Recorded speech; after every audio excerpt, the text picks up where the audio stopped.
The Bismarck, with the cruiser Prince Eugen, was spotted by a naval aircraft as having left Norway. There was no carrier available to intercept except HMS Victorious. She was a brand new carrier.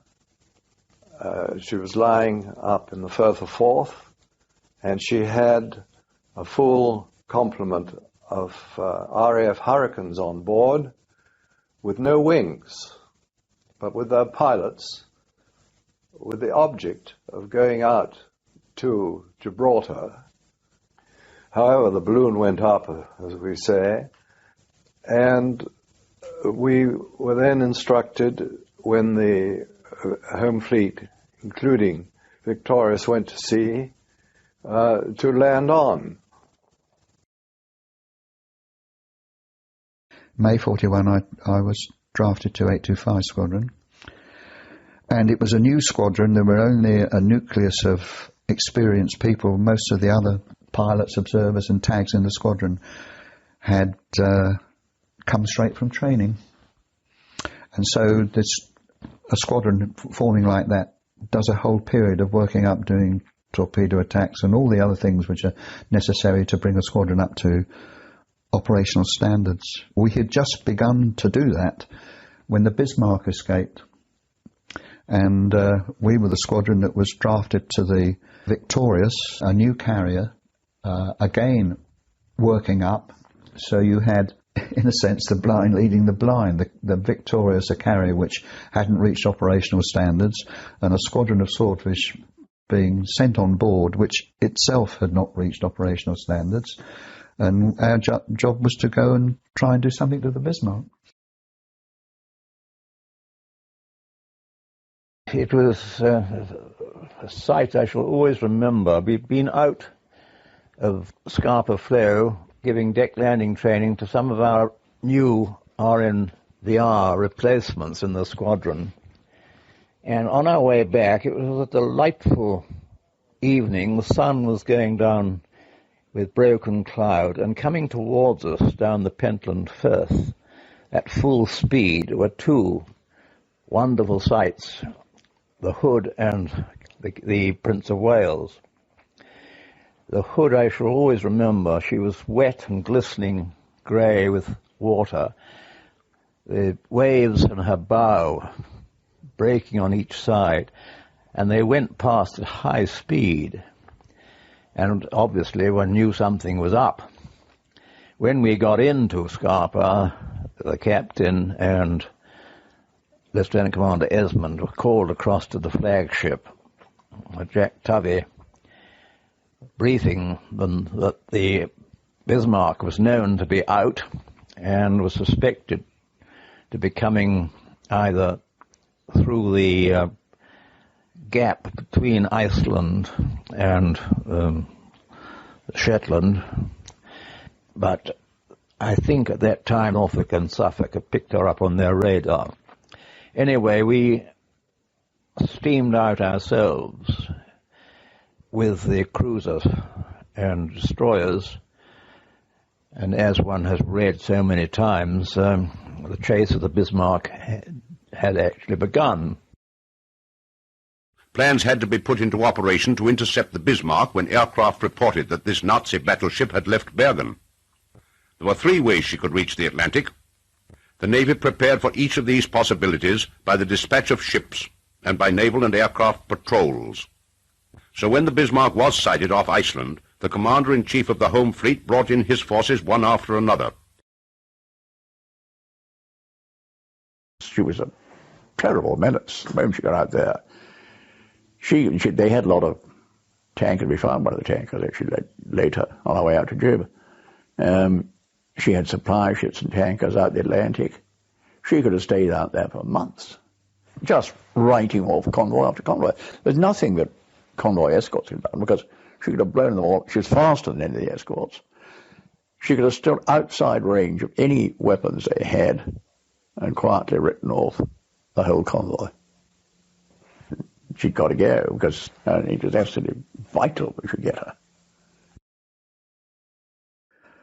And it was all a bit of a rush. Everything was being done in a hell of a rush. And the Victorious was out to sea in pursuit of the Bismarck, whose position at that time was not really known. And if you get a big carrier like that doing something like 28 to 30 knots, it's a noisy job.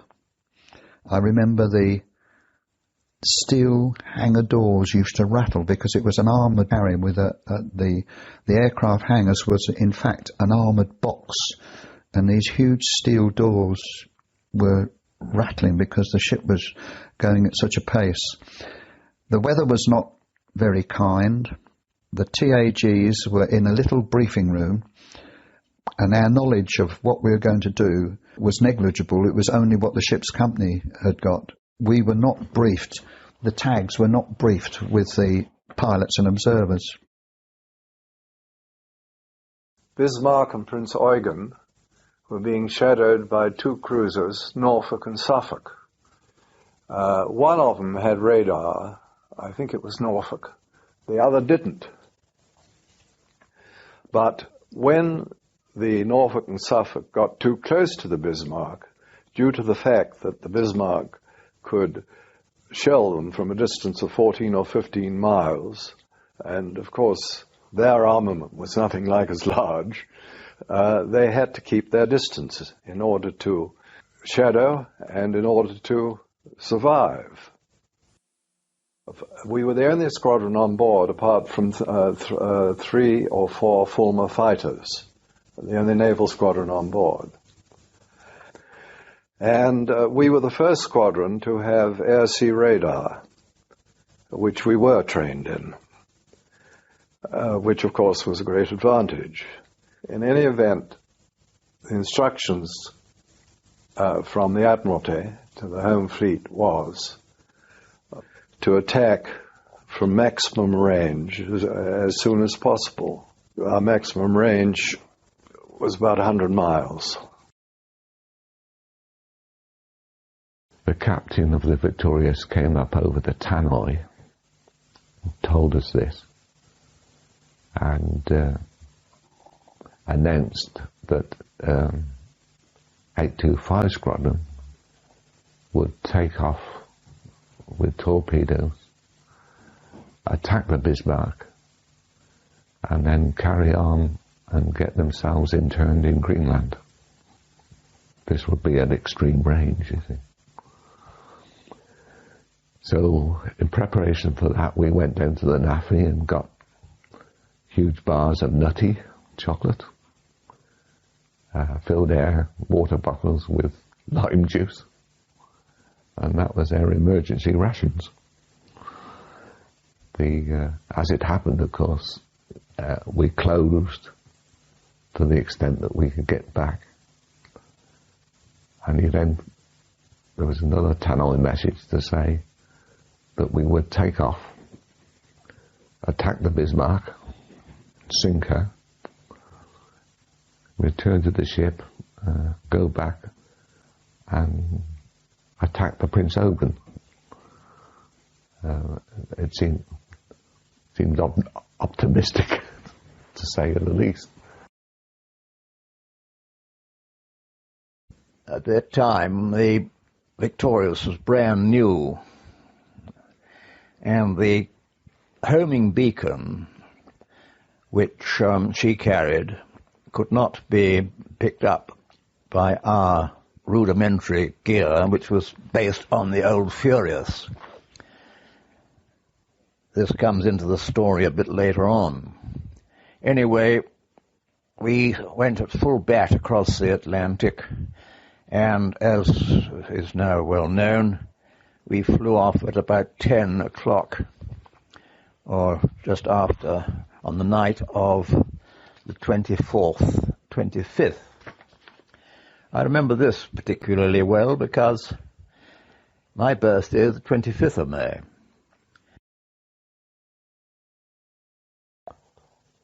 Late on the day that the hood was sunk, we took off in quite bad weather to attack the Bismarck.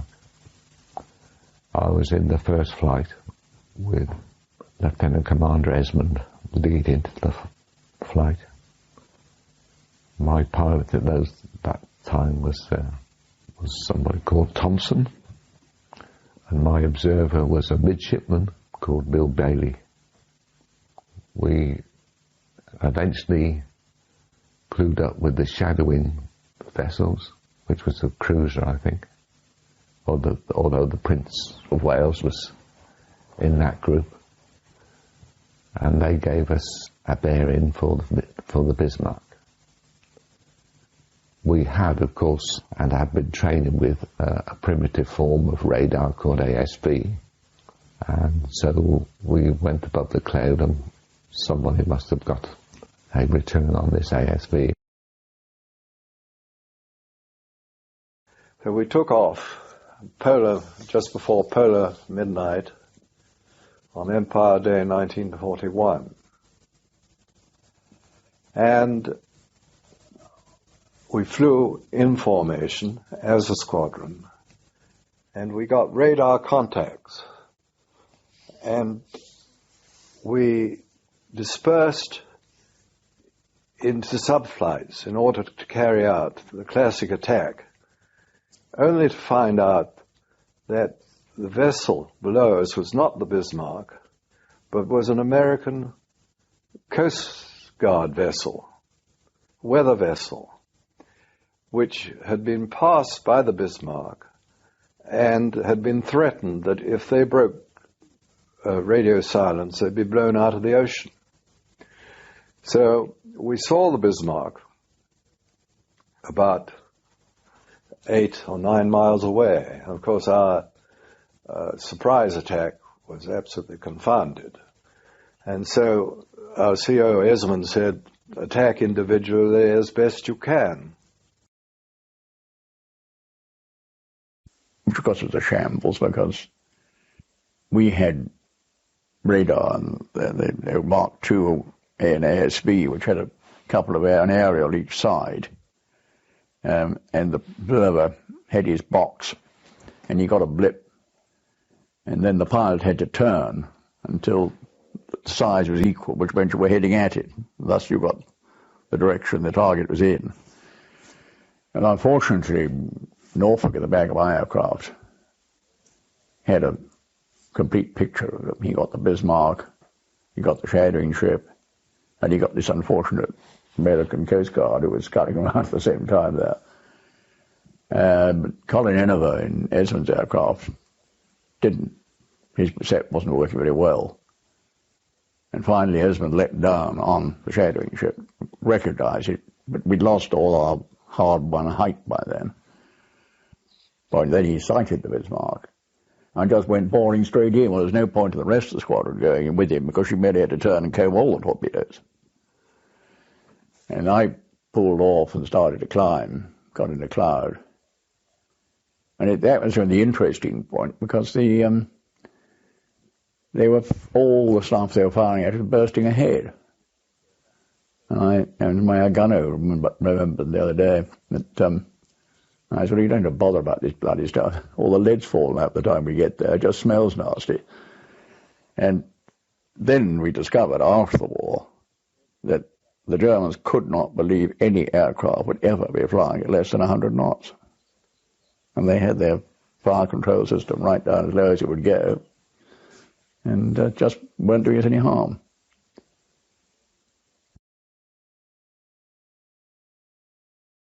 There was an American Coast Guard vessel which we crossed over.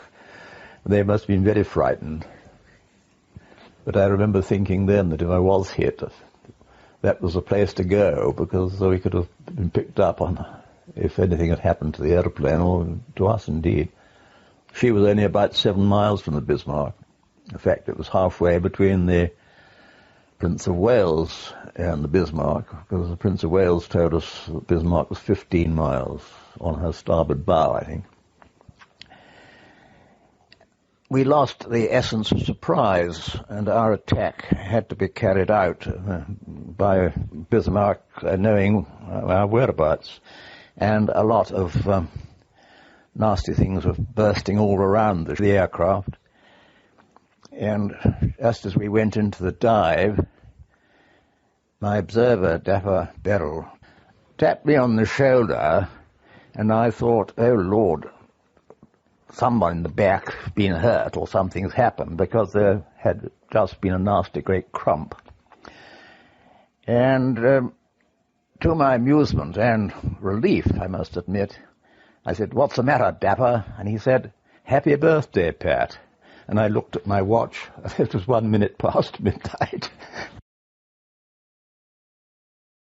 The whole squadron came down and delivered their attacks in their own way on the Bismarck, and we went in with Chick as the pilot, and I'm looking forward and can see the Bismarck, and they are throwing everything at us, but fortunately they missed. And we went in, we turned away, and when you turn away, the aircraft lightens, and you go, as you drop the torpedo, the aircraft lightens and you turn away and avoiding action. But we didn't drop our torpedo because I could still see it through a little hole in the bottom of the fuselage. And we went out to about 25 miles, and Chick said that he wasn't lined up on his first run in and he was going to have another run in. And I thought to myself, Godfathers, we've been up through all that and now we're going to have to do it all again. Very patchy. It was a lot of cloud. And you'd see the ship through the cloud, and then the whole lot would go. But actually coming in at last, it was fairly clear. We finally got the attack in. It varied enormously. Suddenly you could see the ship, and then finally, of course, you run into another batch of cloud, or a bit of cloud between you and the ship. You'd lose her again. Unpleasant. I think it was Bill Garthwaite's observer was over. And yes, my gunner made the same comment. It wasn't the stuff that went above or below. It was those little things that popped in between the main planes that he disliked so much. And, it's absolutely staggering how little the aircraft were hit, in fact, in the whole of that attack. Esmond, I think, got 3 small bullets through his. One went just in front of him, one went between him and the observer, the one between the observer and the air gunner, right through the cockpit. And then again, I saw Esmond go in his attack, and finally decided that the only way, because the moment I dived, they having seen his attack and avoided that, they'd got time to avoid mine. So I nipped down, tried to get in unseen on the water. But they picked us up at the last moment, unfortunately. I was hoping it was bloody rough, as you were already keeping right down low. We might get him without them spotting us and loose the torpedo and get out of it. But they picked us up just before we dropped.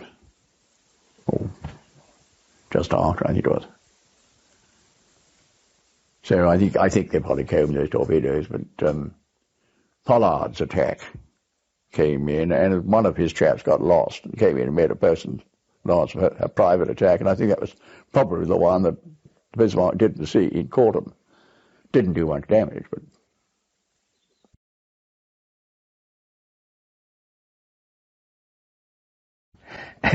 We carried on down, and I attacked with my flight commander, Lieutenant, now Admiral Jick, and Garthwaite, who was on the other side. The only other thing I remember is what a beautiful ship the Bismarck looked, although she didn't appear very friendly. And whose one torpedo hit the ship, I've not the slightest idea. And I don't think anybody can claim for themselves the benefit of a hit of this kind. You're always too keen to get the hell out of it. It depended upon your correct angle of approach, that your torpedo had to hit the water so that it wouldn't porpoise. And I seem to remember that we were going in fairly flat in Vic formation, as I said earlier, with Jick just ahead and myself on the port side and Garthwaite on the right.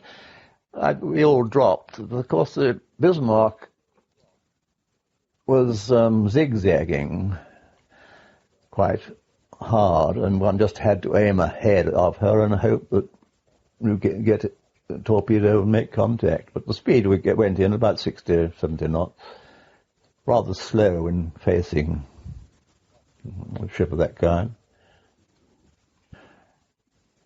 Of course, the crew of the Bismarck, especially their anti-aircraft gunners, were handicapped by the rough seas and also the zigzag the ship was making.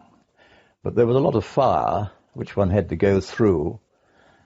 But apart from the approach when the heavier anti-aircraft fire was going off around you, and German flak was always black, and it's unpleasant in an open cockpit like the Swordfish. You can smell it as well as see it.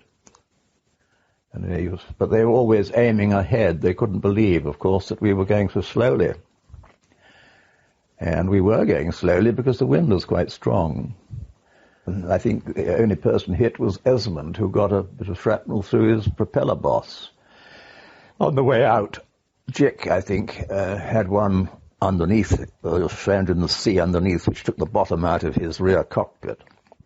And his air gunner, who I think was Bunce, wasn't it? But he had to sort of sit there with a cold draft blowing up his bottom all the way back to Victoria.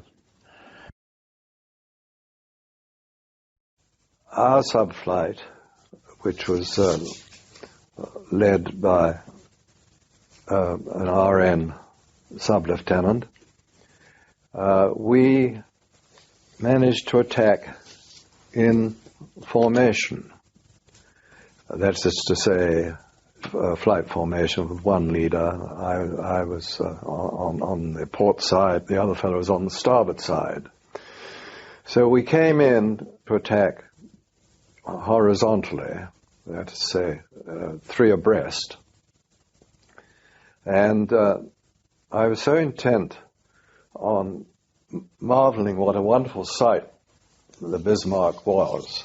I forgot what she was, something like 50,000 or more tons,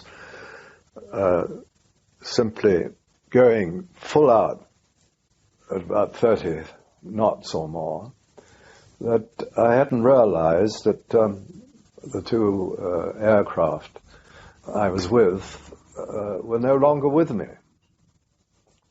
The result was that I got in and dropped my torpedo at about 400 yards, which was very close indeed. They sent all sorts of flak up at us, of course, but fortunately they didn't realize how slow we were, nor did they realize how low we were. Those early torpedoes, you couldn't drop from a height above 60 feet. We were down probably to about 40 feet. And the result was that their anti-aircraft guns couldn't bear on us. They couldn't get them low enough. Although they shot at us with their big guns and made great fountains in the water, which would have been tricky if we'd gone into them. However, I dropped my fish and turned round to get the hell out of it. And my observer had a service camera, and he took a photo of the explosion as the torpedo hit. I don't think she'd seen us. I think that she'd seen the other aircraft, and I think we were a surprise. Or my observer discovered that after we'd turned, the anti-aircraft batteries were no longer firing from amidship, and I think that we'd put them out of action with the explosion. Well, we saw the explosion, or my observer saw the explosion, but we couldn't make certain until we got back on board, when the negative was immediately, of course, developed, and then it clearly showed the explosion. Anyway, we're right down on the water. I don't know, I suppose 15, 20 feet. And we went in towards the Bismarck, and the Bismarck never saw us. Nothing came at us. It was most amazing. We went in, we dropped our fish, and turned away. And I saw a spurt of water and assumed that we had got a hit. And then the Bismarck threw everything at us, and we flew through. They were firing their main armament at us, and the huge splashes from the main armament is sufficient to bring an aircraft down. And we flew through the fringe of one of these splashes, and all the fabric in the bottom of the aircraft was ripped off. And we had a pretty cold trip back, but the whole squadron got back. We got back to the fleet, and entirely due to Captain Bovell in the Victorious, shining his searchlight and making signals which took rather longer than usual, Esmond was able to pick up the lights. Otherwise we could probably have missed her. The weather was very, very unpleasant. It was a dark, raining night, and the wind was very strong. But we all landed on. I think one tail wheel tire burst, and that was about all. It was pretty rough. Pretty rough. When we got back to the ship, it was quite difficult landing on, because the counter, the stern, was rising and falling 90 feet. And so you had to judge it so that the counter didn't come up and smash you, or you didn't come in under the flight deck and run into the stern. Even the people that had never done a night landing on a carrier, it was marvellous. The whole aircraft got back. And we got back and had a bacon and eggs and a top, I seem to remember. And then we were expecting to have to go again, but we didn't have to. The Ark Royal came up from the south, and the Ark Royal did an attack which damaged the rudder of the Bismarck, which was the beginning and the end, as far as she was concerned.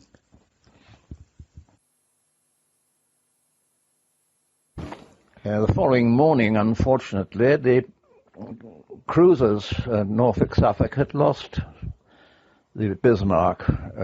She had evaded their radar, and we were told, or some of us, to carry out a search from the Victorious.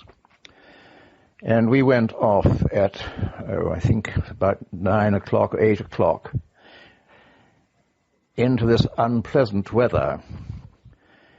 And in my case, it was a quite uneventful search, in that we saw nothing apart from breaking seas below and visibility of about, I suppose, half a mile ahead with the driving mist and rain. When it came time to find the ship on return, unfortunately the Victorious wasn't anywhere to be found. And we did a search, as always trained, called a square search, and also found nothing. The beacon, as I mentioned earlier, didn't bring us any return because we weren't tuned to Victorious's beacon. And it came to watching the petrol in the tank getting less and less. And I was beginning to wonder what the next world was going to be like, because the sea looked very uninviting, when my good friend in the back, Dapper Beddle, tapped me again on the shoulder, and pointing down, I looked over the side, and there, outlined by breaking water, was a ship's, or a lifeboat. But it was obviously full of water. But it didn't take me more than a moment to realize that that was the only thing I was going to be able to survive in. We had been in the air, I suppose, the best part of 5.5 hours then, and that was pretty well over the limits. And so, dropping a smoke float to find the direction and strength of the wind, landed the aircraft in the sea, upwind of what was then, all I could see was breaking water, but realized as it was there was the lifeboat. We got into our rubber dinghy, which we had to manhandle out of the upper wing, and drifted down onto this rather wet-looking boat. Coming alongside it, it was full of water, and the only thing we had to bail with were our flying boots, which we used as scoops. And eventually one person got into the boat, and eventually the three of us, and we were all promptly rather seasick. I think it was possibly due to the strain of the last hour or two. First, the nearest units attacked the Nazi ship. Then, when she was lost, aircraft searched for her. And finally, when she was found again and disabled by destroyers and aircraft, the battleships came in and finished the job. The new Victorious herself, one of the aircraft carriers that played a glorious part in the battle. Some of her planes are scarred, but the ship's cat's 9 lives are still intact. The first of Paramount's interviews with heroes of the engagement was accorded by a naval airman, Lieutenant Enniver. Most of us had done plenty of practice attacks. This was the first chance we'd had of going out and having a crack at the Huns. And we were all very glad that we hit a really good target. I think perhaps our hit, well, history will tell you anyway, that it made the Bismarck think. And that was her beginning of believing that she was no longer going to get out among the convoys, which is what we were trying to prevent her from doing, but she was on her way back to Brest. It was more or less midships, but there's been many, and equally, we, the tags, were not debriefed when we got back from the exercise. And I was interviewed recently for the American version of the sinking of the Bismarck, and I was telling the same sort of stories I'm telling you, and he said, well, why is it that the fact that you got a hit is not really mentioned anywhere? I said, because nobody asked me. And they didn't. And had they asked me, I would have said, yes. I was the only one looking aft at that time. If you imagine the aircraft turns round, the pilot's facing that way, the observer was facing that way, and I was the only one looking on. And I saw this spurt, and I thought, well, that's a hit.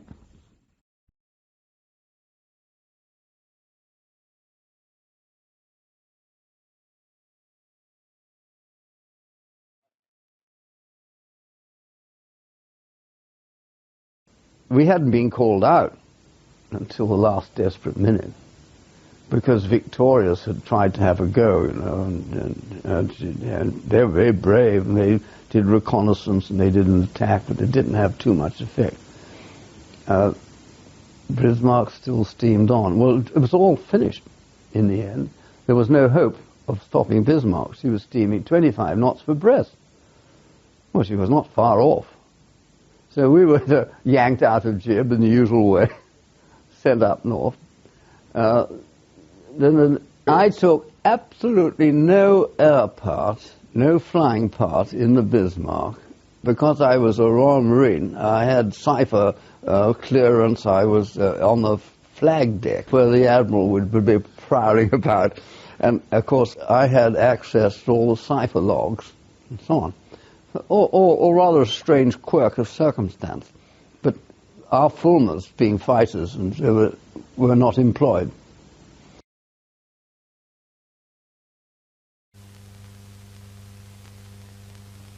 aircraft carriers played an important part in the Bismarck chase. A new ship, the Victorious, launched an aircraft attack with torpedoes here. And later, the Ark Royal attacked with aircraft here and here. These attacks damaged the Bismarck and finally slowed her down enough for our heavy ships to get within range. But aircraft carriers have other uses. When the Bismarck was lost in mist, aircraft from the Victorious and Ark Royal searched hundreds of miles of the Atlantic Ocean. They shared this duty with aircraft from Coastal Command and the Royal Canadian Air Force, which operated from both shores of the Atlantic.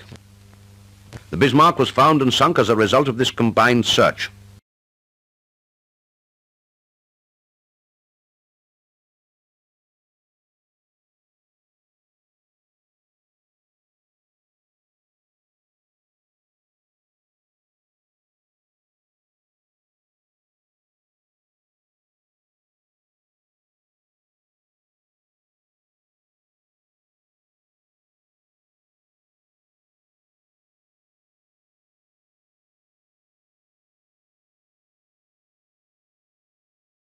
The signal came from the Admiralty, or really from Churchill, was sink the Bismarck, and that was it.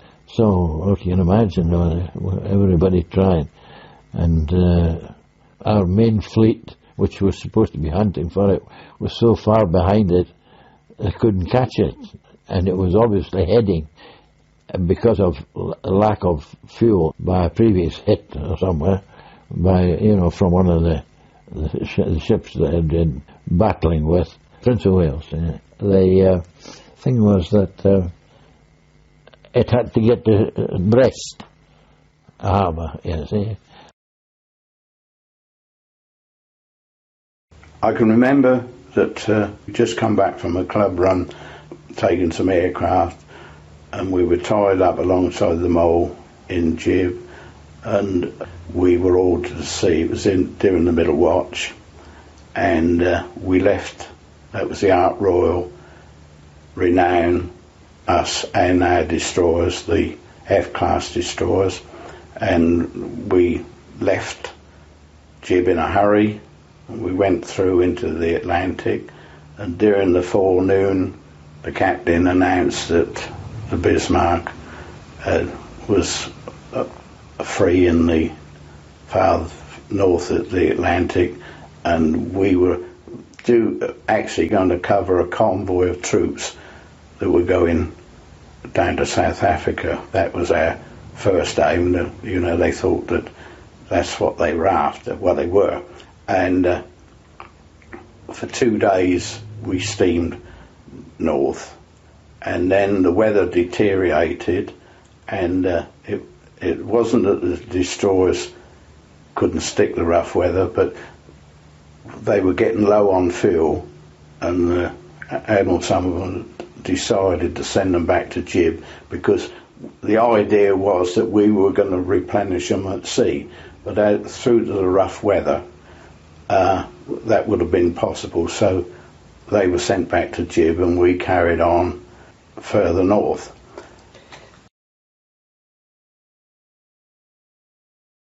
Force H left Gibraltar. Force H consisted then of Renown, Sheffield, of course Ark Royal, and 4 or 5 destroyers. And we left Jib suddenly and out into the Atlantic, doing 25 knots in a big rising sea when we got round Cape St. Vincent on a northwesterly course. And then the buzz got round. The Bismarck had sunk the Hood. We were amazed because the Hood had been part of Force H when we first went to the Med. She was relieved by Renown, so that we knew the Hood. And of course, everybody knew the Hood as our kind of mightiest battleship in those days. And we were dumbstruck with the thought that the Hood had been sunk by the Bismarck. Then, of course, they lost her. And we steamed on at 25 knots into a very heavy sea. We lost all our destroyers. They couldn't keep up with us. And even the Renown started to peel back one of her torpedo blisters up forward. But anyway, we forced on right through that night and the next day, and then the following night we got in the area that they suspected the Prince Eugen and Bismarck would be.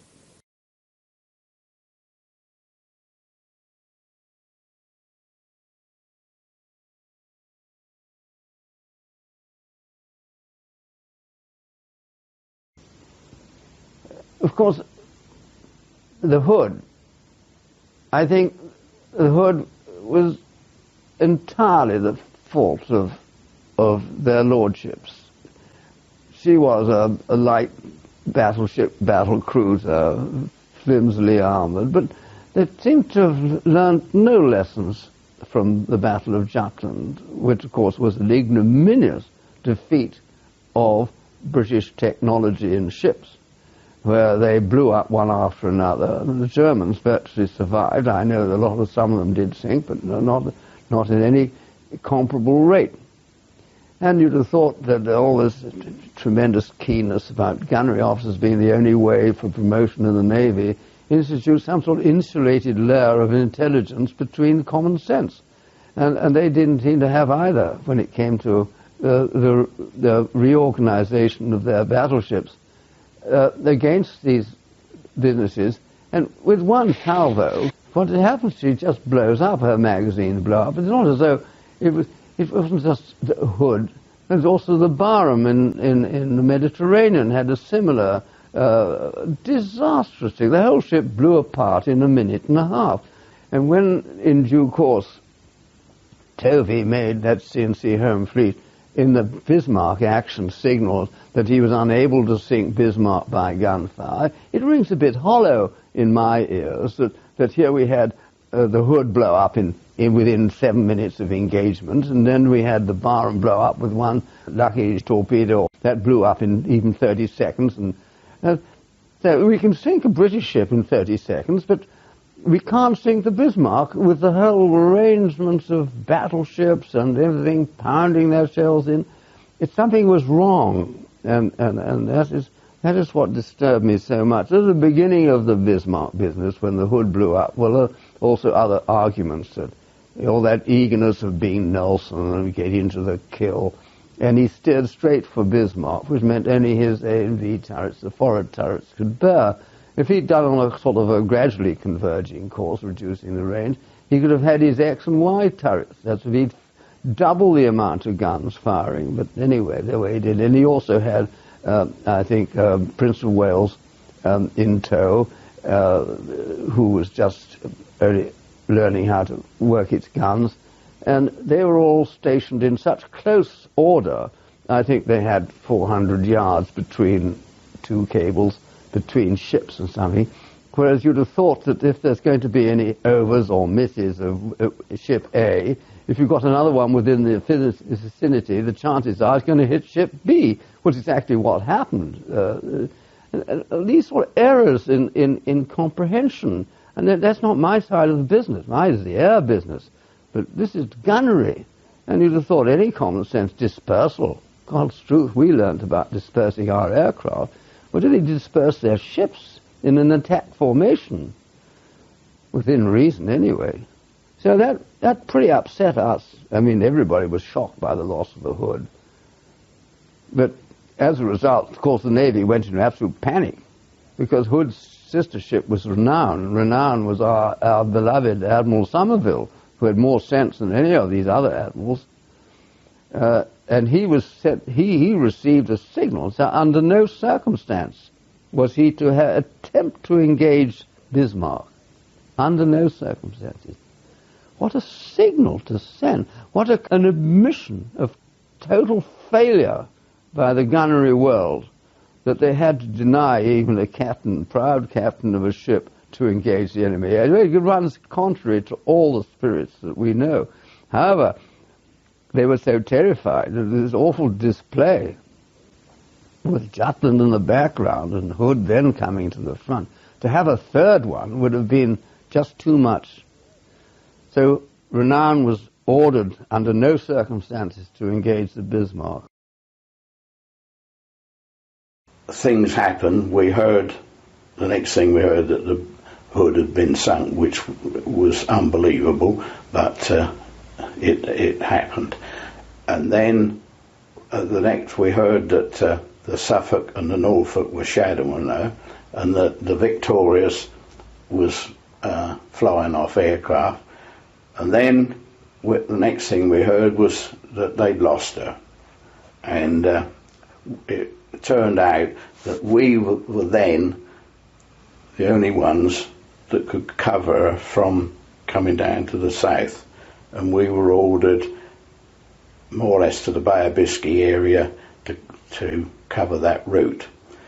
And then the next thing we knew was that an aircraft, I think it was a Catalina, had spotted her, and things at one time were very tight because they just didn't know where she was, and everybody was getting a bit worried. And as I said, they found her, and it was then hoped that we would be the ones who would do the necessary. And I believe Admiral Somerville threw 3 caps over the side, asked in the Admiralty that he should take, the idea was the aircraft and the Renown one side and us the other. But we were told to refrain from that and just try and cut off her route. And at dawn, we flew off in a big search of Swordfish to find her. But of course, a Catalina found her. And we were recalled, but one or two of our Swordfish were vectored on to where the hood was, where the Bismarck was, and shadowed her. In the meantime, another Swordfish with a long-range tank was prepared and flown off to take over the shadowing, because the Catalina had to go back to Loch Earn. It would have run out of fuel. Most of the short patrols were the 2.5 hours, but you could do it 4.5 hours. Now, 4.5 hours, what happened was that the air gunner, this usually only happened when you were in mid-Atlantic, out would come the air gunner, and in would go another tank behind the pilot. And, of course, the navigator would be shoved next to where air gunner would be sitting, when he'd have to take over the wireless and whatnot, you see. But the extra tank, you could get 4.5 hours out of it, you see. So that extended your flying time quite a lot. But have you any idea what it is to go 4 hours in mid-Atlantic in an open cockpit? No, not funny, I can tell you.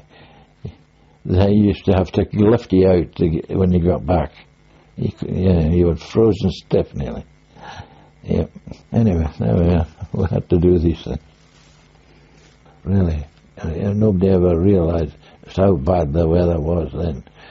So you can imagine get away from the ship in a force 6, force 7 gale. Oh, when which way the wind was going to turn next, and that, and you had to get back to that ship. We did that for 2 days, I remember, but we didn't pick up anything till we heard that this Catalina had picked up something.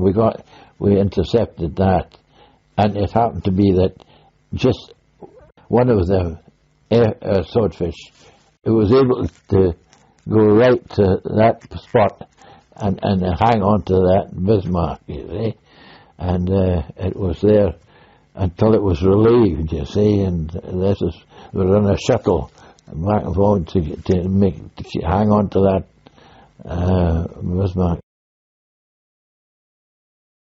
One thing you simply must not do is to lose touch or to miss any alterations.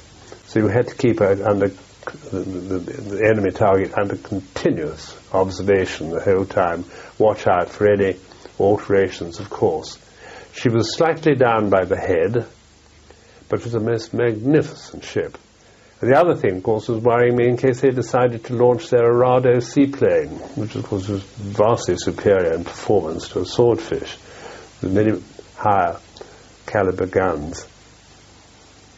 I think that the difficulty was that you had to do an awful lot, particularly if you were without a radio man to work the radios, as with a long-range attack. You had to coat up, keep the navigational plot going, draft your signals. You didn't just write them out in plain language. You had to use a self-evident code, which had very little security, but you used, for any amplifying reports, you had a numbers, which was sort of what the enemy was doing. You put 439 for enemies forming line ahead or something like that.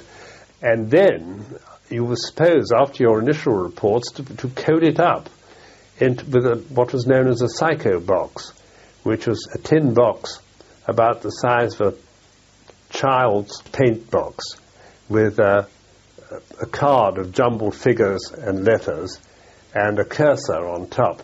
So you move the cursor with the actual language you wanted to send, and then read it off what the jumbled letters were below, and then send that out by radio. And it took an awful lot of time. And if you dropped anything on the deck of the cockpit, it was a major physical operation to retrieve it.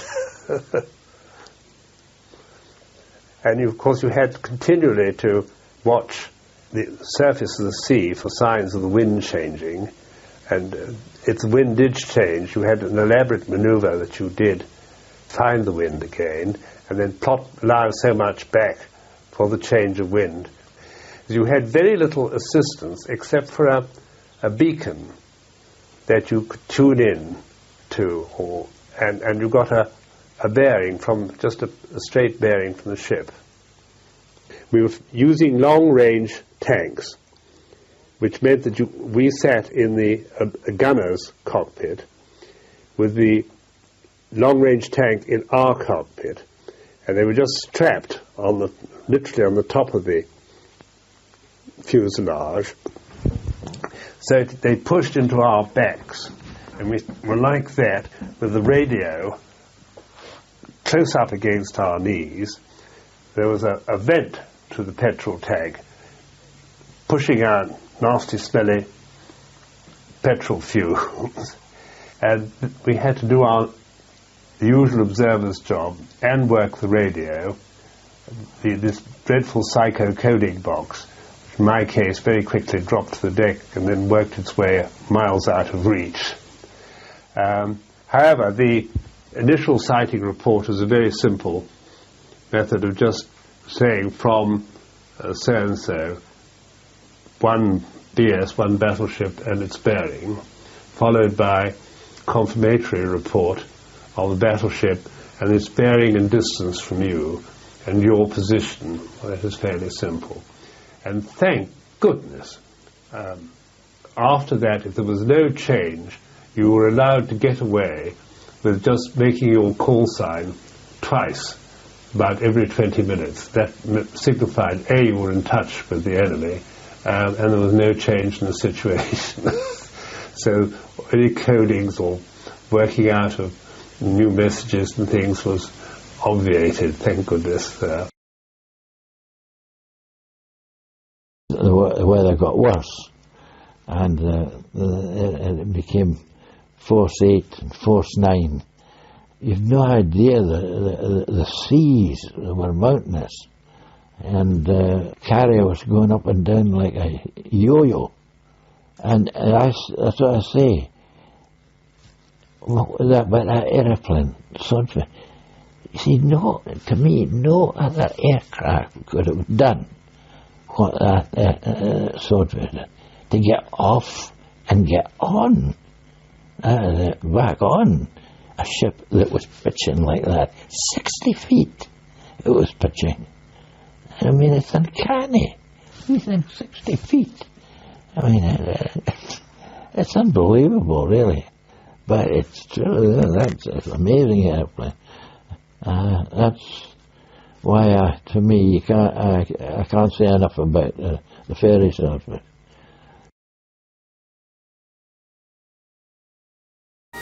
was briefed to be one of 3 aircraft to carry out searches of sectors in the Atlantic for the Bismarck.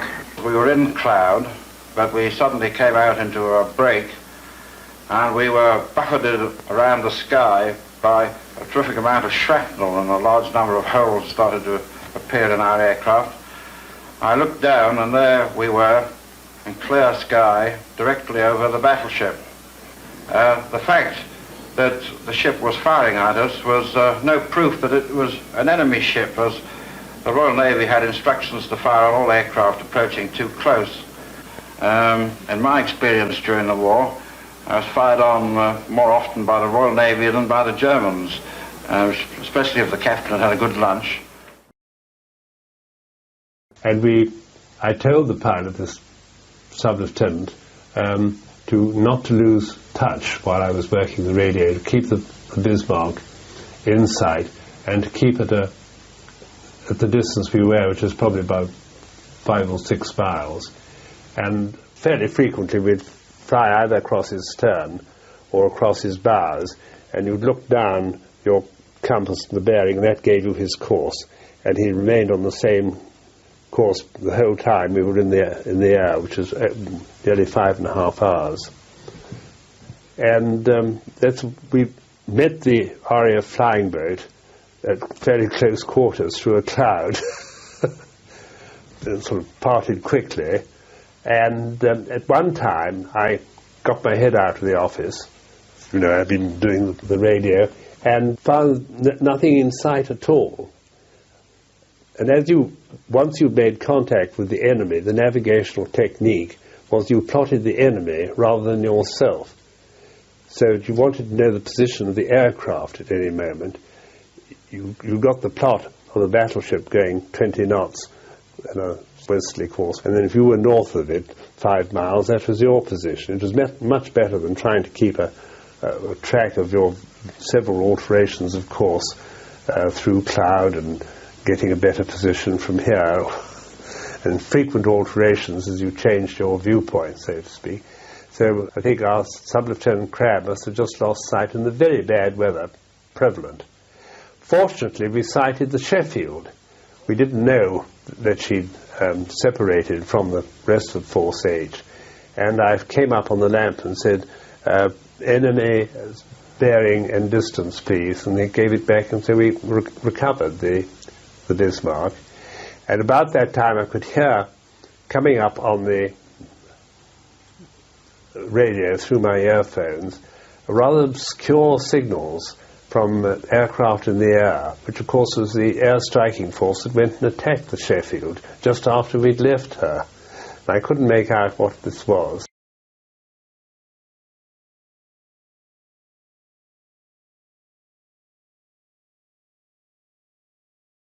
I must say, I can't take my hat off more to these tremendous pilots and these shaggy old planes going through once again the same murky treatment.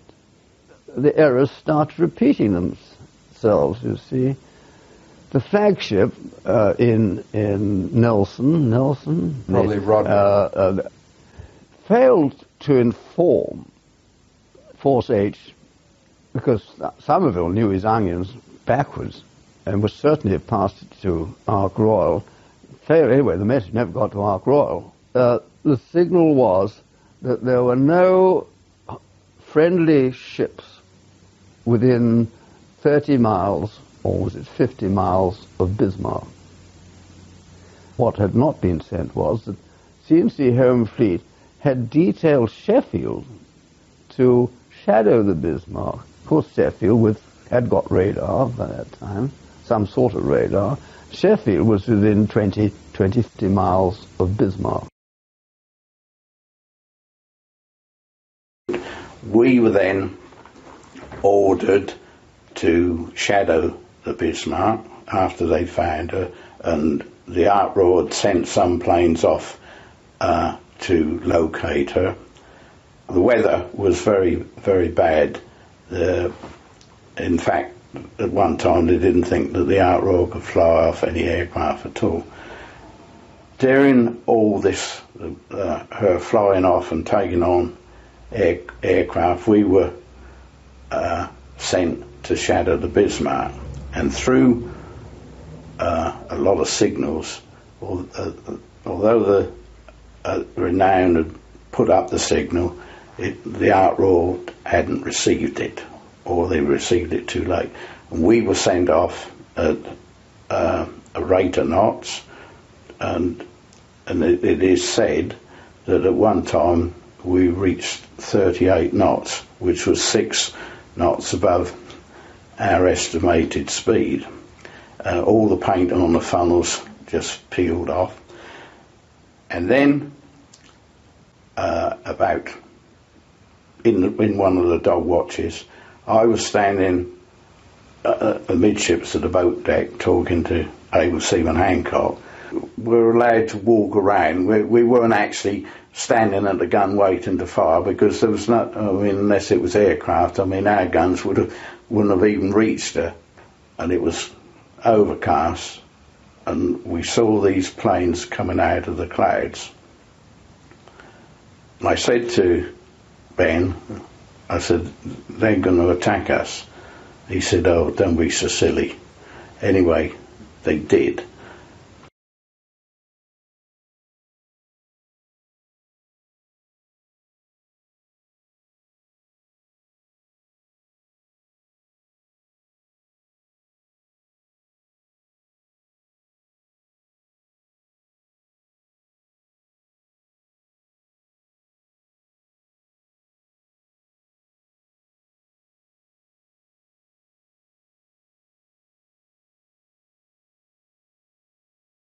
The failure to tell the Ark Royal that Sheffield had been detailed to shadow the Bismarck resulted in very nearly another colossal tragedy, because the two Swordfish squadrons, in very doubtful weather, the sea was enormous, the ship was pitching up and down. It was no mean thing to get 24, or was it 20, Swordfish with a torpedo into the sky in formation.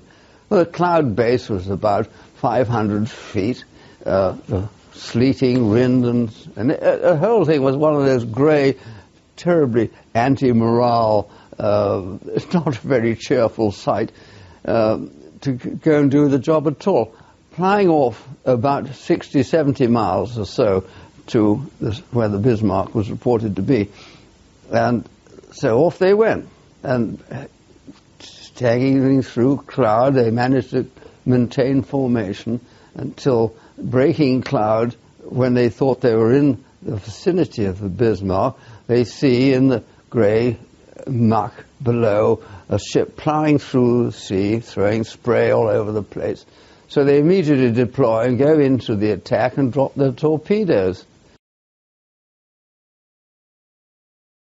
As soon as we got back from our dawn search, we were refueled and rearmed and prepared for our first attack, which took off about 3 o'clock in the afternoon from Ark Royal. 15 aircraft led by Lieutenant Commander Stuart Moore. And I was flying as number 2 to Godfrey Fawcett, with Tony Beale on our left, the three of us in a Vic. And off we went, 15 aircraft to attack the Bismarck.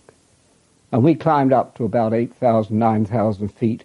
And although it was blowing hard and there was a big sea running, the weather then the visibility was good. And there was a lot of broken cloud. And we could see the target as we were being led in through gaps in the cloud. And down we went in our dive and turned in to the attack. Now, I had my doubts as we went down, because I could see the ship and she wasn't firing at us. And I thought, well, that's odd, you know. Previous attacks that I had done, the ship was firing at us in the dive. And as I levelled out on the water, I saw other aircraft dropping their torpedoes.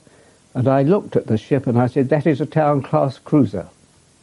I don't know which one, but it is a Town-class cruiser, and it had its battle white ensigns up.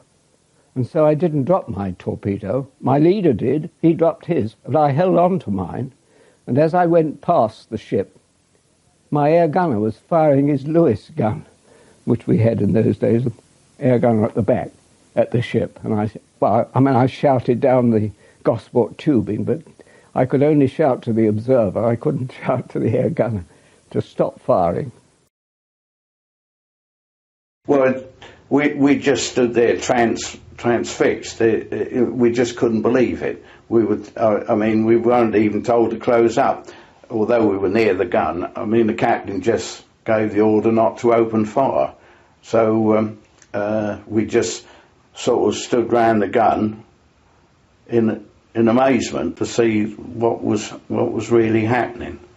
The next thing that was later on in the evening, the aircraft came back again, and they were told to find us first, because when they left the Outroar in the first case, they said that there was no other warship in that vicinity. So the leader thought, well, there's only one thing.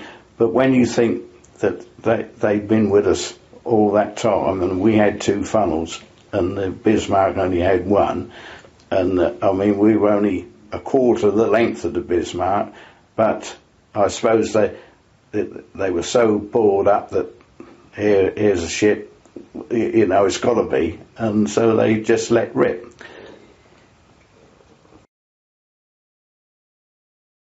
Well, in the murk, you see, we were coming down. We were a very junior part of this attack, so the aircraft were out in front of us, and we're talking about 50-foot waves, and the fact that we weren't even expecting it to be Sheffield. Nobody. So what Bismarck looked like and Sheffield were in the heat of the moment, but of course I tell you that going down from 10,000 feet and pulling out is quite an excitement. So that I wasn't in a position to say, for God's sake, don't, because I didn't really take it in, and so a large number dropped their torpedoes. Now, there's conflicting stories of why the torpedoes didn't hit us. Some said that the pistols on the torpedoes malfunctioned, or that they were set for battleship depth, and us being a cruiser, they went underneath. But it was a hectic quarter of an hour. There were 14 of them altogether, and it was only the last 2 that really decided that we were the Sheffield and not the Bismarck. And these torpedoes were exploding and going all over the place. But the captain kept his head, and he managed to steer us out of it. We were almost pleased we hadn't hit her. I think that 10 torpedoes were dropped. I think 3 of the crew held their torpedoes and didn't drop them. And I was one of them. The Godfrey Fawcett then led away, climbing up, away from the ship, and I was being left further and further behind because I had my torpedo on and he hadn't. And of course we were both, all of us, using full boost and full throttle. So I fired my front gun. The Swordfish had a single front gun. I fired my Vickers ahead of, and he looked back and slowed down, and I caught up with him and formated on him, and then he said, drop it. So I dropped my torpedo from about 6,000 feet because we couldn't land on with it, you see. The sea was too rough to risk landing on with a live torpedo. We all landed on safely. Then we went and had a cup of tea. They rearmed and refueled, and then we were off again about 5 o'clock, I suppose, something like that.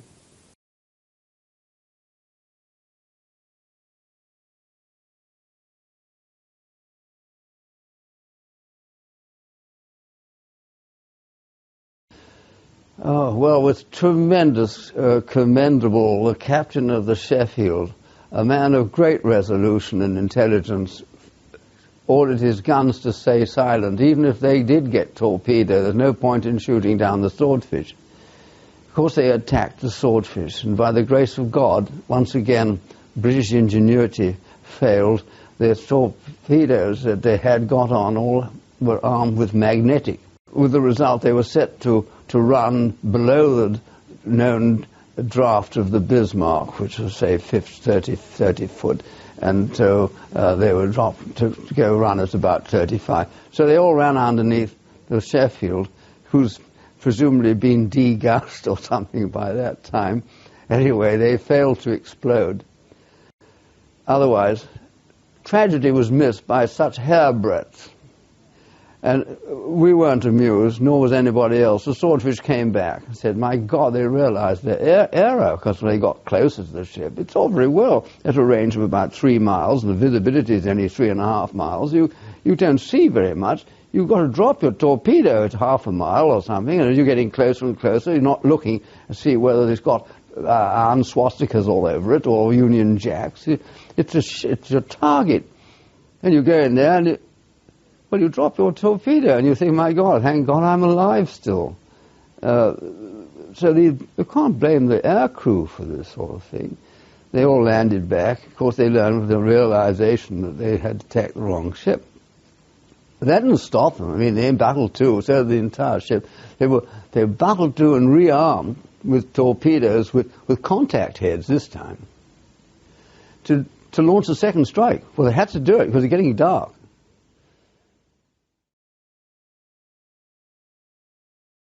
Which, with hindsight, was a dummy run for the actual event, because we had to go back and change the head from, well, the pistol from a duplex to the big whiskers, which were, I suppose, were 12 inches. The whiskers. The torpedo the duplex head was a little tiny thing about that size. It would contact, or it would go underneath and blow up magnetically. Hence, duplex. But the normal torpedo would be had to strike the actual ship. So these were the best answer. But in fact, of course, if they're in a sea condition which is unacceptable, they don't work. They blow up before they get there. That's the duplex. And the other type? She had to actually make contact, hence these large whiskers.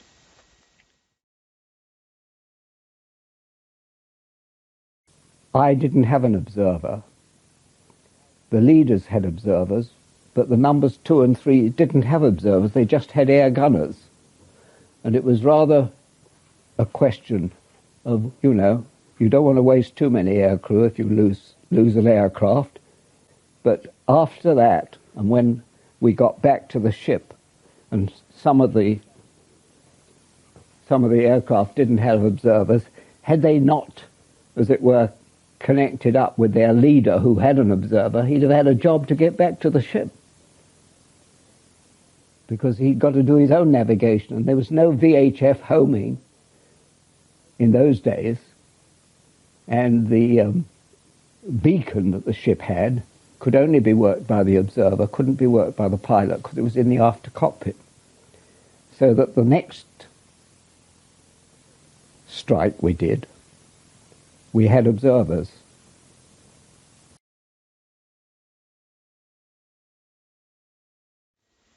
Yes, if you arrived over the round down when it was on a rise, and you were committed to the landing, you and the aircraft could come and meet at a greater pace than was acceptable, and it would drive the undercarriage up through the main plane.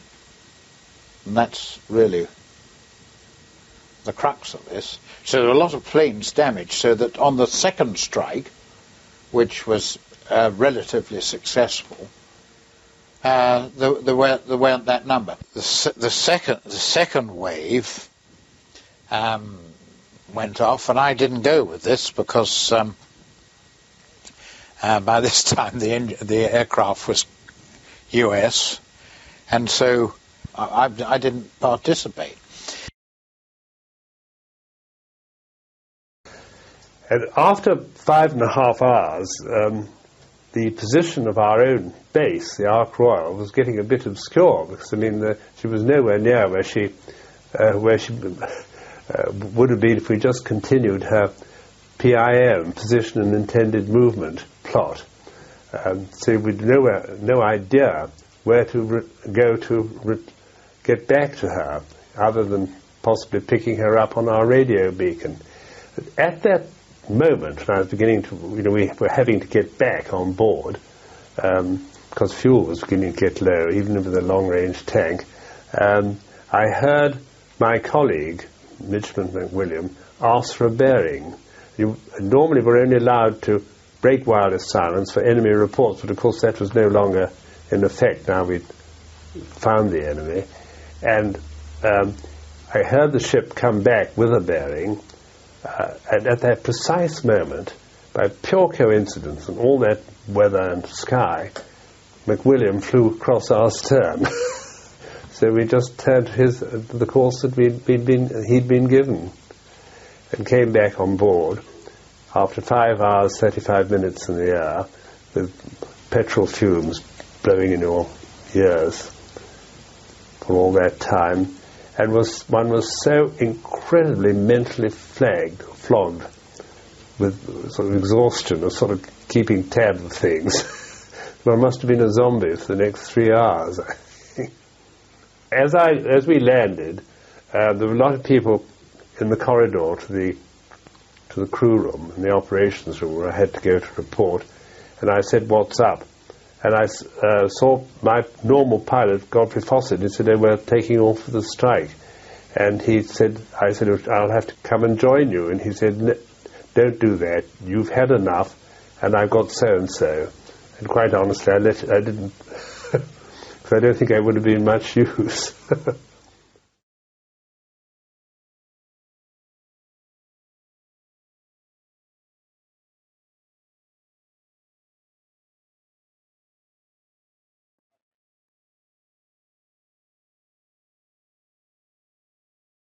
Whatever happened to the Bismarck, the Admiral in the Bismarck very foolishly broke wireless silence and made a signal to the German Admiralty, saying that he'd had some damage, I think from the Prince of Wales, I think from the Victorious, was losing fuel, and he was going to make for Brest. So this immediately put us in the picture, because we were coming up from the south and the Bismarck was coming in from the west. The home fleet was miles astern, and there was nothing except Force H, the Ark Royal, the Renown and the Sheffield, between the Bismarck and Brest. Our cameraman was on board the Ark Royal at Gibraltar when that famous aircraft carrier was signalled to take part in the hunt for the Bismarck.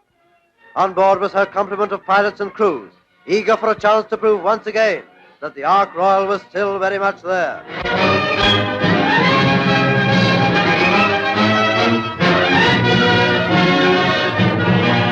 Ark Royal sailed with the battle cruiser Renown, flagship of Admiral Somerville, who was planning with senior officers his part in the action.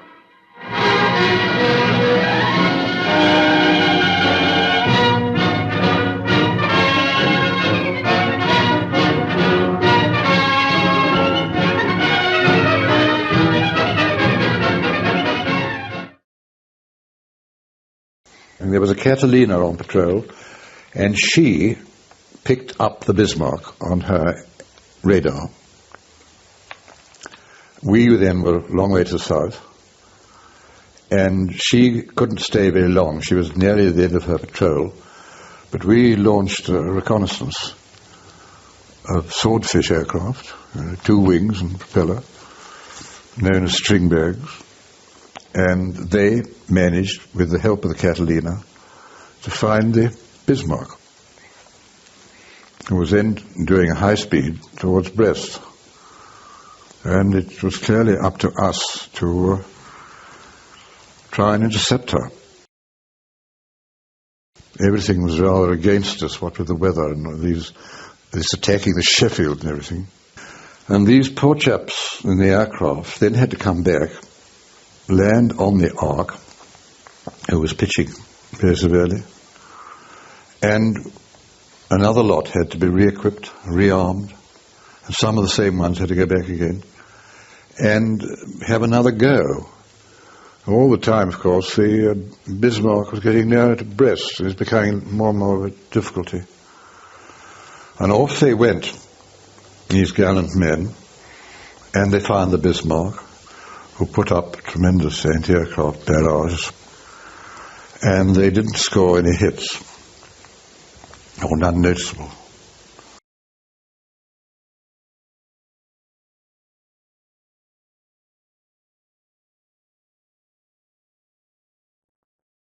Another glorious page in the history of sea power. Aboard HMS Renown, Vice Admiral Somerville works out his plan of operations in the most dramatic chase in naval history. Days and nights of relentless pursuit of the Bismarck by the greatest convergence of warships ever participating in a roundup at sea. Aircraft from Ark Royal get away to deliver the crippling blow on the unsinkable pride of the Swastika Navy. There was three of us led the attack. My CO, and I was his wingman, and there was another chap called Dixon Child. And the three of us led the 15 aircraft in threes, you see. And we picked up the Sheffield and asked for a course. This was all by Aldous lamp, signal lamp. The CO gave the signal. Now, we had no connection with other aircraft or any ship or anything. You're on your own. The only thing you could talk to was your fellow behind you and the navigator and your egger. So we got the signal to go up. So, right, I closed in the sky and up we went. And I went into this thick cloud.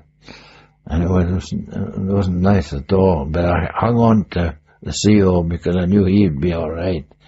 And I hung on to him, and eventually at 5,500 to 6,000, we came out of it. Well, the temperature, oh boy, did it change. It dropped, I don't know how many degrees. It was freezing. And then the next thing I could see was on my wings the ice forming. And I thought, oh boy, we're in trouble now. So anyway, we kept on this course for a couple of minutes, and then all of a sudden, all hell broke loose.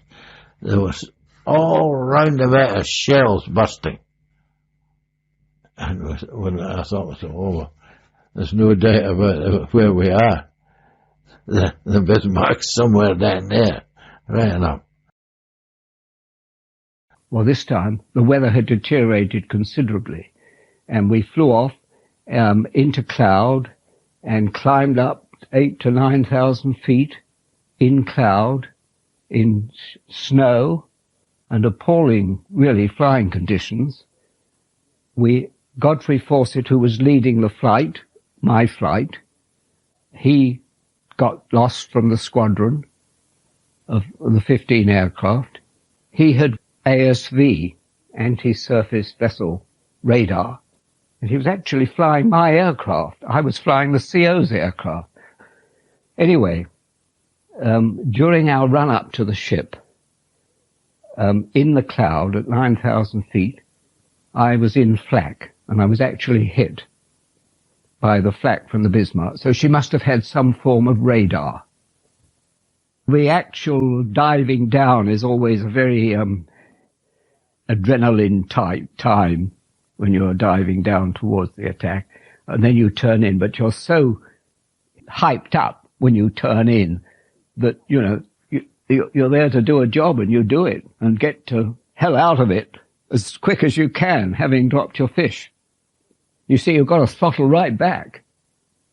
You're doing 120, 160 knots in the dive, and then you pull out over the water, and you've got to throttle back to get your speed down to your 90 knots. If you drop your fish too fast, it'll break up. And of course, if you drop it too high, it'll break up.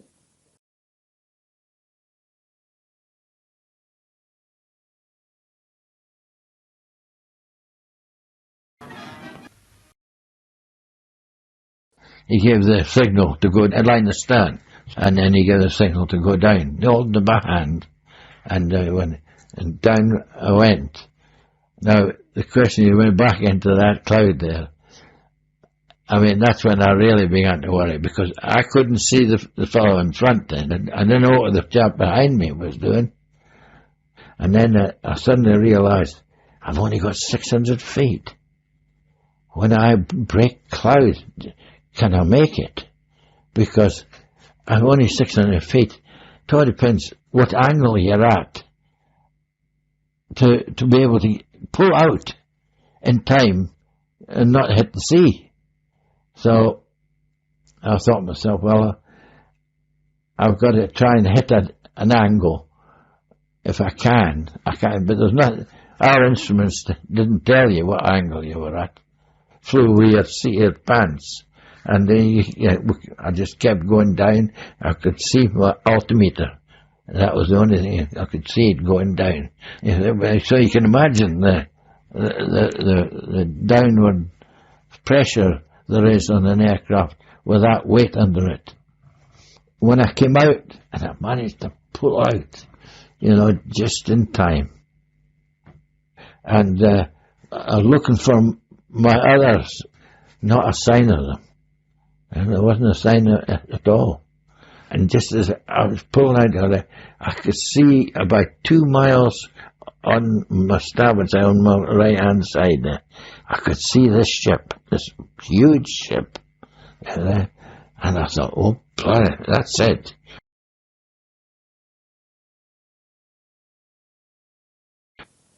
And we turned and started our dive, came out at about 800 feet above the water, and there was the Bismarck, a mile or so on our starboard beam, an amazing-looking ship. I'd, of course, seen silhouettes of her, but to see her actually, she looked vast to me, and she looked a lovely-looking ship. We turned in, the two of us. Tony Beale, who was flying number 3 in our flight, he got detached and was lost from the formation. So that there was just Godfrey Fawcett and myself. And I was on his starboard side, and I was on the beam of the Bismarck. He was a little astern of me, about a mile ahead. We turned in and made our attack down to 90 knots, 90 feet, and we reckoned that she was doing about 20 knots. I shouted to Miller, is anybody behind? No, nobody. I thought, oh dear. So I thought, right, well, here we go. So I turned in towards that ship, and I just kept going as low as I dare get. And I'm not kidding when I say I knew they were firing at me, because there was tracer coming out of that ship straight for me, like hail. It was just, and I couldn't believe it. I thought, I was waiting for the crash, but it never came. And then I realised they were just skimming the top of my main plane, and I held it there, and I went straight towards the ship. Well, the modernist aircraft are designed to fly at speeds of 100 and 200 miles an hour, and most of the training of gunnery, even in Germany, I imagine, was for aircraft that would fly at 200 miles an hour, whereas the Swordfish, at its best, was flying at 100 to 120, and most of the guns would aim too far ahead. Not only that, we got down so low on the water that the guns could not be depressed sufficiently to hit the aircraft. When I got to what you would call the dropping zone, that means 1,500, I'm heading straight to it, and it's still firing at me, you know, Kenny. I couldn't believe that I wasn't being skittled out of the sky. But just then,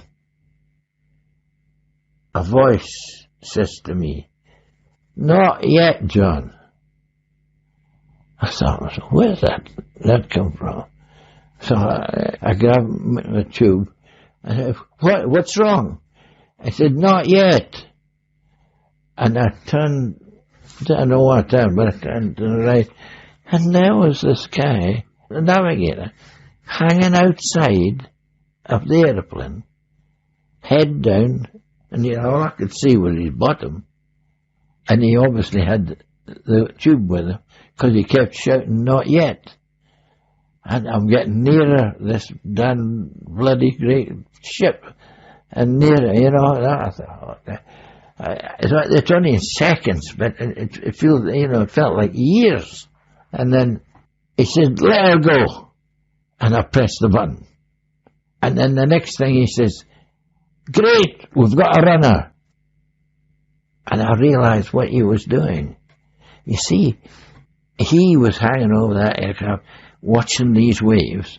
Now, if I had let my torpedo go and it had hit the top of a wave, it would go anywhere. There was no control. You see, you had to get it into a trough, and when it would go to its depth and then run. That's what he was doing. And in that case, he really was. But there we were a team, and that was it. I aimed well off over the bow, dropped the fish, turned hard downwind, and jinked all over the sky. And of course the ship itself, you could see all the guns firing at you in the tracer, in green, red, orange, white, all coming towards you. And as we turned away, my observer, he looked over the side of the aircraft, astern, and saw our torpedo actually running. You could see the wake of it in the sea. And ahead of me, jinking around, suddenly there were great eruptions of spray going up in the air. And we realized that she was firing her main armament at us in the hope that, you know, they'd drop a shell kind of somewhere near and we'd be swamped by the spray. Needless to say, you see, when I pressed the button, the aircraft, you see, would automatically shoot up in the air. Now that I didn't want. I pushed my stick forward as if I was going into the sea. It stopped it from rising, you know, more than maybe 50 feet or more, and back again down to the 50 feet. And then I had to get turned. That was the next thing, to get away. Now, the thing is, if you turn, you've got to go up because of your wings in the water. And you present the whole of your bloody airplane to the ship. Not in your life. I did a ski turn. I put full rudder on there and yanked around, going flat like that. So I managed to get around and get us going the other way as fast as I could.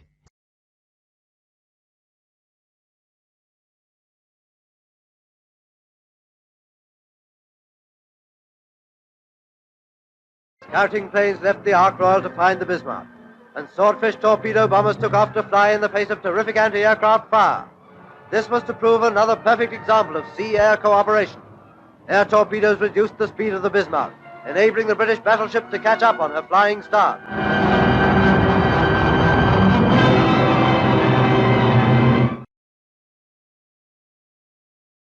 And we were plotting. By that time, we'd got the Sheffield's radar.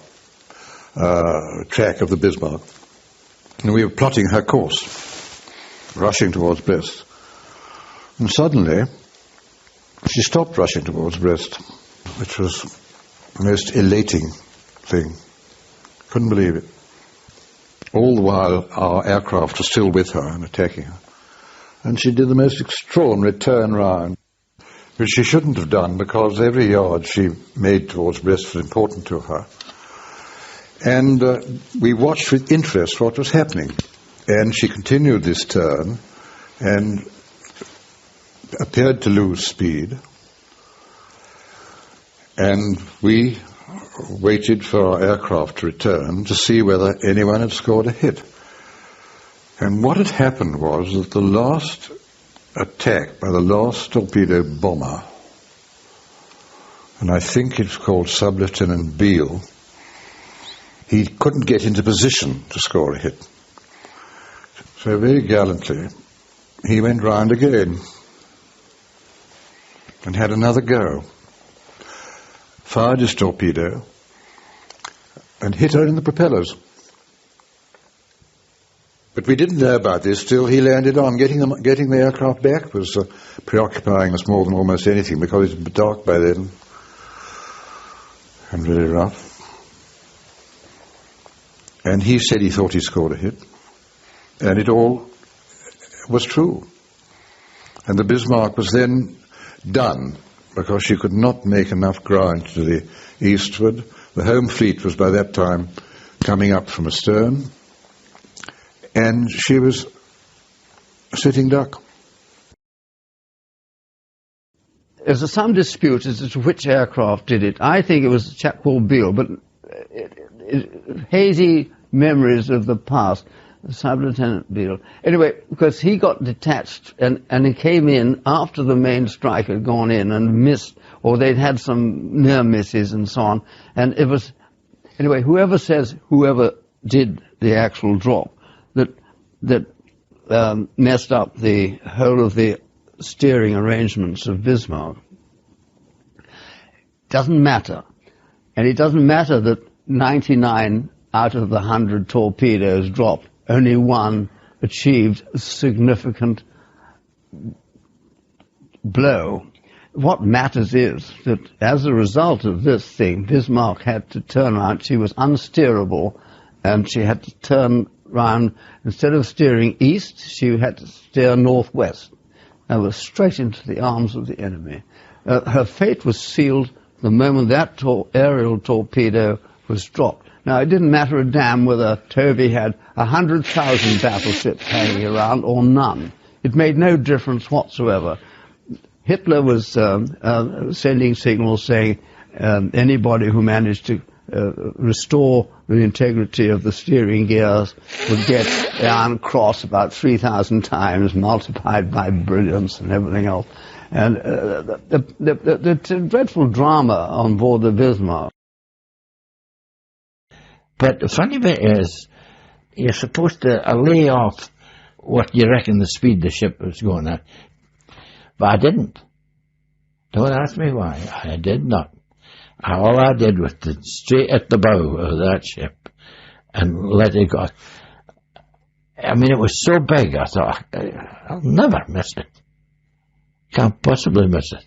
When I got away and I was able to look back, what happened, the Bismarck turned away from my torpedo, and according to a fellow who was coming at my back somewhere, I was the only one that could possibly have hit the rear end of that Bismarck because of the way it turned and where I had dropped.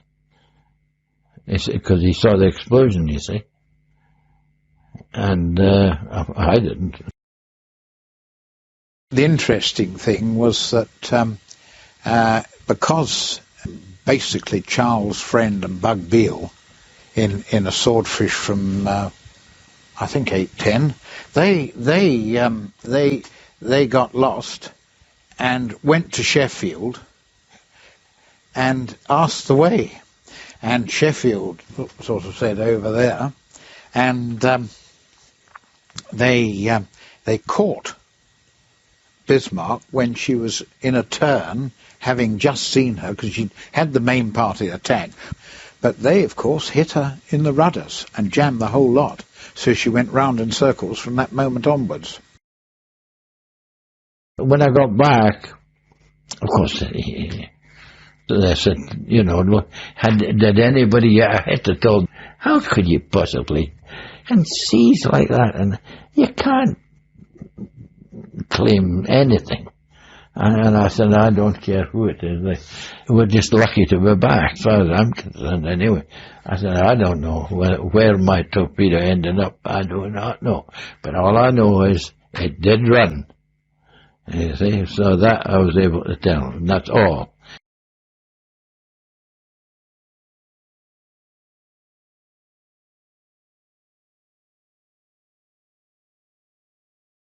We joined up and returned to the ship and landed on just at dusk with a 50-foot rise and fall on the flight deck.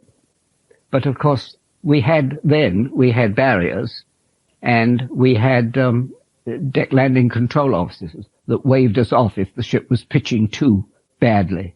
And there's always a pause between the pitching, then she'll settle down, and then he'd bring us on. All the aircraft landed on safely. By that time, it was dark when we were all on, and we waited until the morning when we were rearmed again and spotted on the deck. We were on deck ready for takeoff, wondering when we'd actually go, and then we could hear the gunfire and knew that the home fleet was engaging the Bismarck. They were pleased to see that we got back, every one of us. I couldn't believe it, but I certainly felt very vulnerable. I really did. But I mean, don't forget, we didn't quite escape completely. There were holes in the canvas because you see, it's metal and canvas.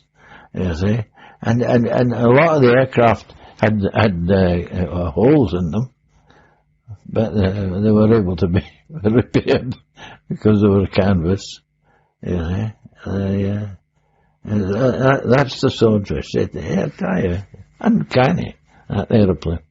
Really is. Amazing. When I got back, I felt the jolt and I smelt the cordite.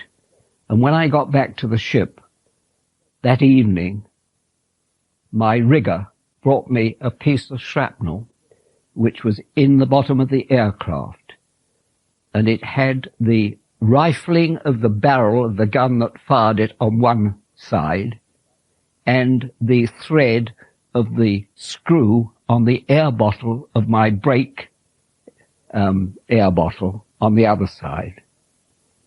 And I had it sent and analysed as we were asked to, and then of course I got it back. But unfortunately, returning to England after I'd left the Ark Royal, the squadron was disbanded. I was sunk in a convoy, and of course I lost it. But it would have been a nice replica to have. Well, I think there was a general feeling of satisfaction, also a feeling of sort of frustration, because 810 was airborne, and I think some others, 818 Squadron 2, with torpedoes, to go and do the coup de grace, and we weren't called on at all.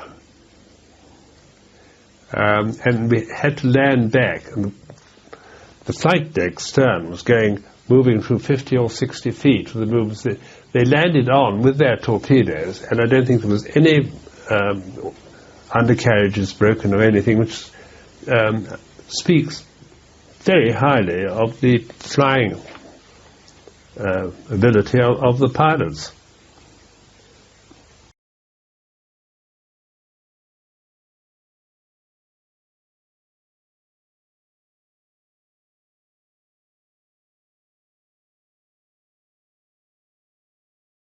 A modern navy is made up of 101 different craft.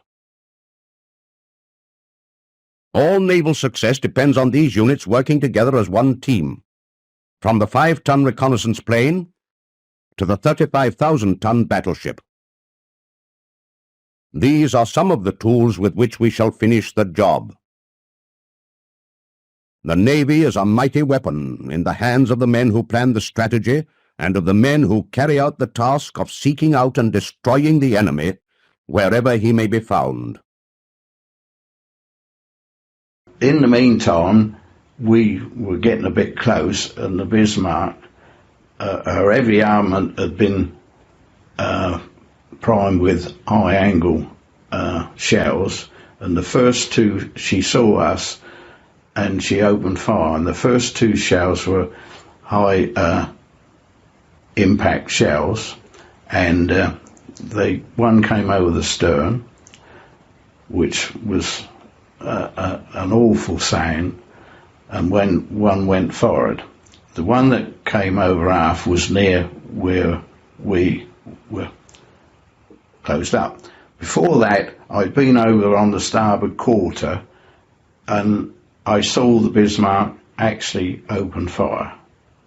Whether it was the shells that came over that us or it was against the aircraft, I don't know. But we were told it immediately to get closed up.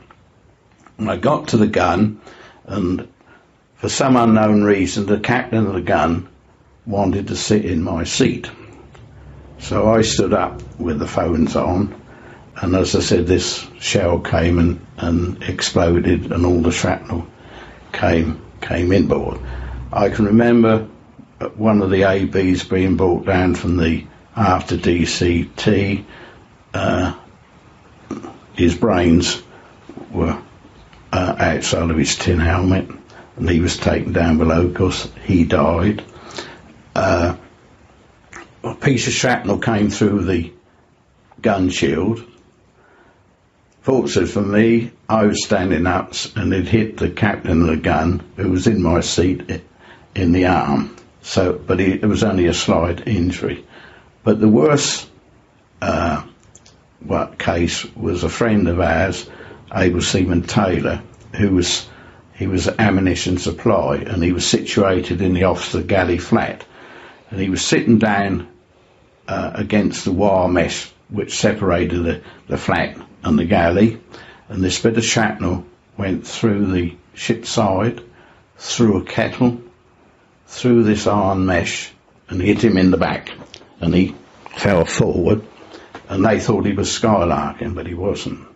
They took him down to the after sick bay, which was the emergency sick bay, and they sort of tended to him, but I still think that they moved him the next day from there to the proper sick bay, and to get him there they had to take him up a ladder, and it's just my theory that I think the shrapnel moved and it killed him.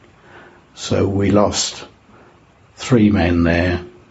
There was 1 or 2 others injured, but that was our first casualties of the war through enemy action. We made smoke and got out of it, but we continued shadowing her until nearly dark, when we were relieved by the destroyers, who carried on doing, the rest of the night, the shadowing.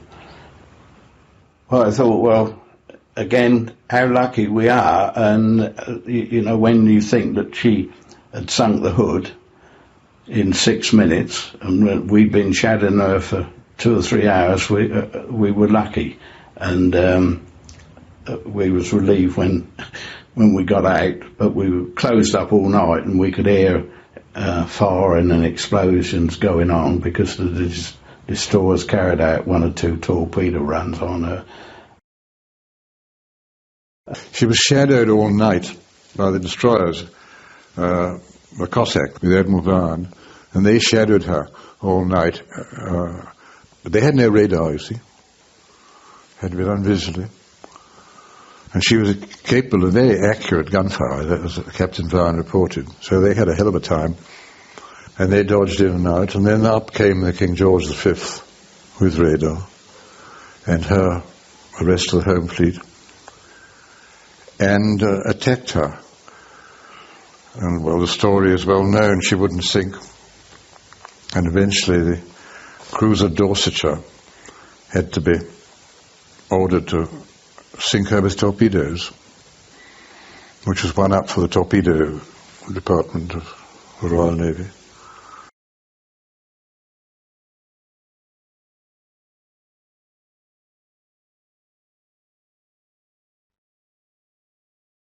The backbone of the Navy has always been the battleship. The modern battleship is armed with heavy guns which can fire more than 15 miles. It is protected by immensely strong steel armor. A battleship can give and take more punishment than any other ship afloat.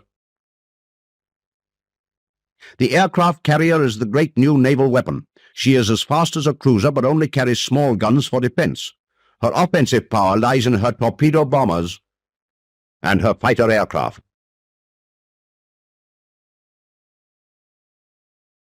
So in strides the home fleet. They open fire at 18,000 yards. Bismarck replies. They know it's the end. Their morale's down. Of course, they know there was no future. If they'd gone up and sent a picket boat across with a little party of Marines, they probably handed over the ship anyway and said safe conduct to a neutral port. Anything might have happened, you could have said. But the fate was sealed. Then they fired at 18,000 yards. What did they do? After they'd sort of more or less bashed most of the ship's firing ability, they closed the range down to 6,000 or 7,000 yards. I can only imagine that the spirit of Nelson and close-quarter gunnery was still invading them. They wanted to see the blood spurt. They wanted to get to close quarters. But, of course, all they were doing was closing the range. They were firing over what they called open sights. They were firing horizontal guns. They blew the upper works almost into a shambles. Nothing lived. Nothing survived on the upper deck. But down below, water, integrity was not breached at all. I couldn't believe it. I could hear the bombardment going on. We were about 30 miles away in Ark Royal with Renown. I could hear the great guns firing. And there came a signal from CNC Home Fleet, unable to sink Bismarck by gunfire. Now, they want to forget that signal, because they don't report it anywhere. I read it. I read it on the flag deck of Ark Royal, because it was repeated. For once now, they repeated some of their signals to the carrier. So, what happened? The ship was lying stationary in the water. So they sent in, he sent in Dorsetshire to fire torpedoes. By this time, she'd been reduced to scrap. That's Bismarck.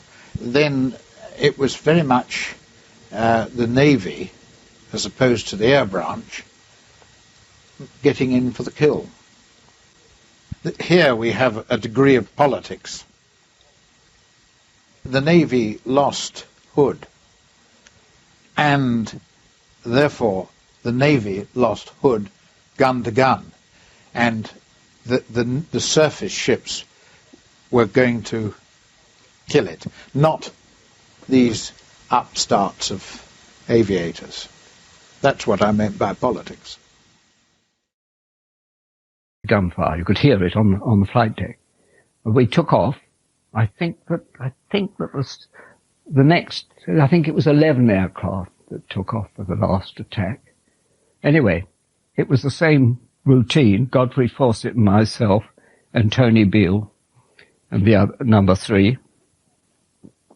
We flew up, climbed up, and were then told that to lay off and not attack her immediately while she was being engaged by gunfire. And the CO led us round to the leeward side so that we could attack up in her smoke, because she was burning. You know, there was smoke coming from the control tower, and we were going to attack there. But then she suddenly, I could see, you know, that one gun on the forward turret was up in the air, the other one was drooping down towards the deck. She was down by the bow, listening to port, and as I watched, she rolled over.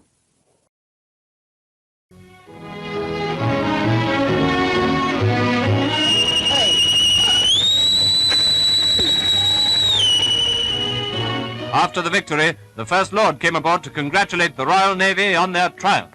You can imagine the feelings of the ship's company at this moment.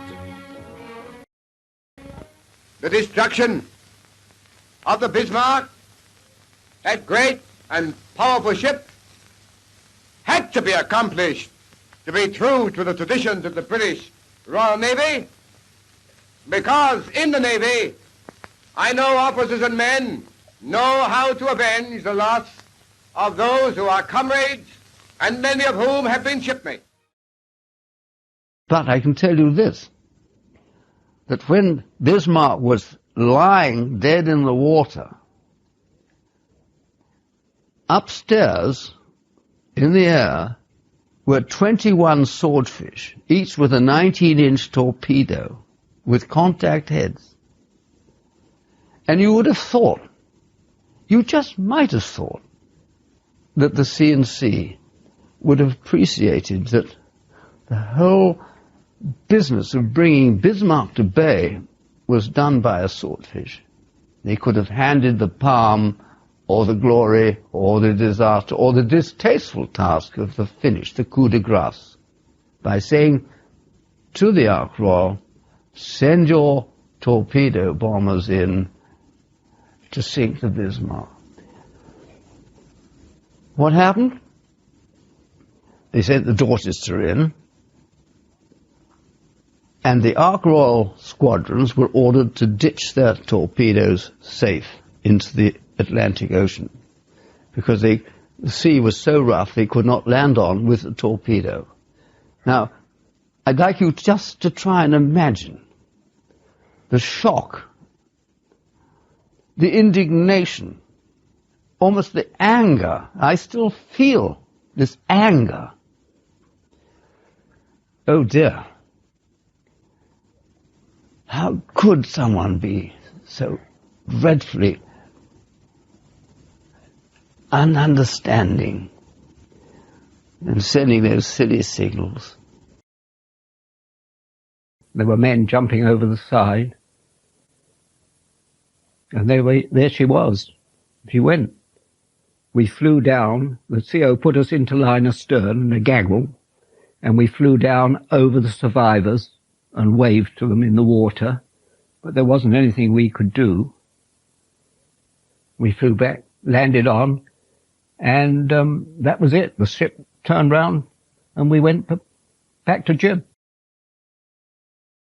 We witnessed the sinking of her, because we were about to drop our torpedoes when she turned over on her side. And to see all those people in those, about 400 or 500 or more, or whatever the hell it was, in the seas. I mean, with no chance no chance at all to live. You know, a terrible thing. Everybody, when we got back, we told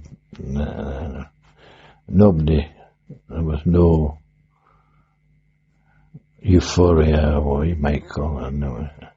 Because they were sailors, we were sailors. And never by the grace of God go by.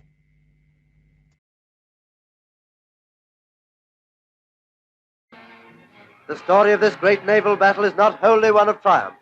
Behind the cheering and the smiles of victory, there is the memory of another great ship that was lost. HMS Hood and her gallant crew were part of the price of this victory. But we may hope that that tragedy has played its part in establishing Britain's sea power even more firmly than before. A tender comes alongside with a very different cargo, They are the German sailors who were picked out of the water when the Bismarck went down. Probably you can't in honesty say that you're glad they were rescued. They belong to a race that has stained the face of the wide world with the blood of innocent men, women, and children. But the Navy picked them up because that is the Navy's tradition. We'll leave it at that. Except to reflect that the Navy was unable to rescue more because of the danger of submarines. Those who live by the sword shall perish by the sword.